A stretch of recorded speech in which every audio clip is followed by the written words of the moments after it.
And then let's solve the question number 9. The cost of producing n items, the cost is, I'm going to write down cost is 950 plus 63 n pounds. It means that if you produce one item, it will cost like 950 plus 13 pounds. If you produce two items, and then it will cost like 950 plus 13 times 2, and etc.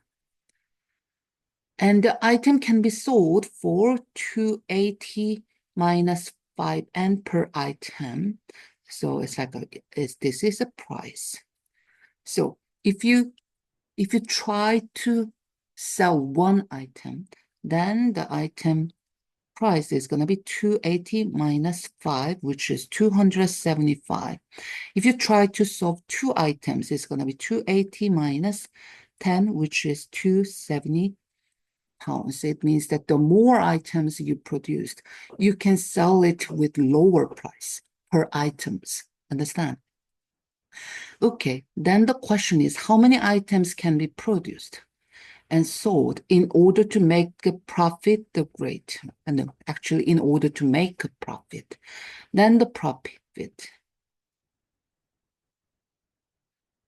is the total price minus the cost, right? Okay, so if we assume we sell n items, then the total money that we can get from n sold item, it's gonna be 280 minus 5n. This is a price per item. Then since we sold n item, you should multiply by n. That is the total amount of money that we can get by selling those items, right? So if you sell one item, the total money that you can get by selling one item is 275. If you sell two items, it means that the price per item is 270. But since you sold two items, you need to multiply by 2 so that you can get 540 pounds by selling this item. Understand? For example, 280, if you sell 3 items, then a price per one item is 265, but the total money that you can get by selling this item is 265 times 3. Do you understand? So per price per item times the number of items minus cost is 550 plus 63n.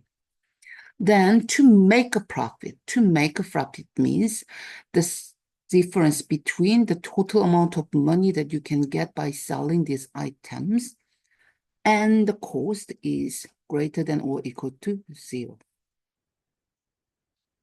which make this one as a quadratic equation. Let's expand it. 280n minus 5n squared minus 590 minus 63n is greater than or equal to 0. Minus 5n squared minus 280 minus 63. What's this? Wait for a sec.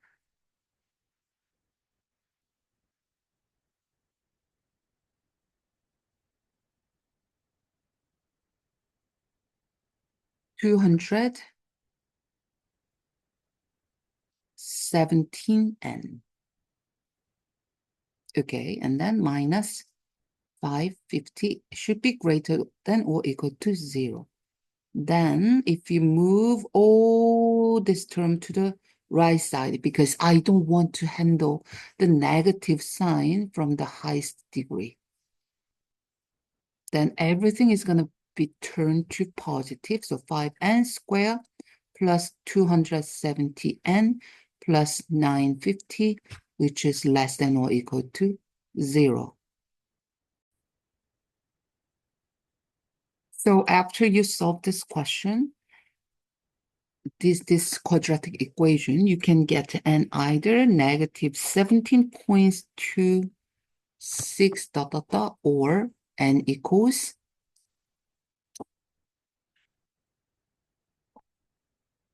16.26 dot dot dot.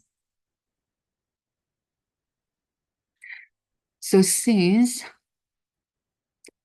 the inequality sign is less than or equal to, so if you draw a number line and mark n as negative 17.26 and 16.26, it should be between. So the number of items that you should produce is between negative 17.26 or less than or equal to 16.26. But the question is, you should give your answer in the form of m, n, where m and n are integers. So let's just, we can make it as negative 17 is here. So you can choose this one, 16 here. So 17 and 16. The thing is, let's think this is situation rational way, okay? Rational way. Then it doesn't make sense to produce negative items, right? The number of items that we produce should be more than or equal to 0. So it's more proper to write down this answer as between 0 to 16. This is more proper answers. Do you understand? So it means that after the number of items that we produce is more than 16, then the price is 280 minus 5 times 16 per item. It's going to be 200. Then the cost is going to exceed to the total money that we can get by selling those price. So this is the answer.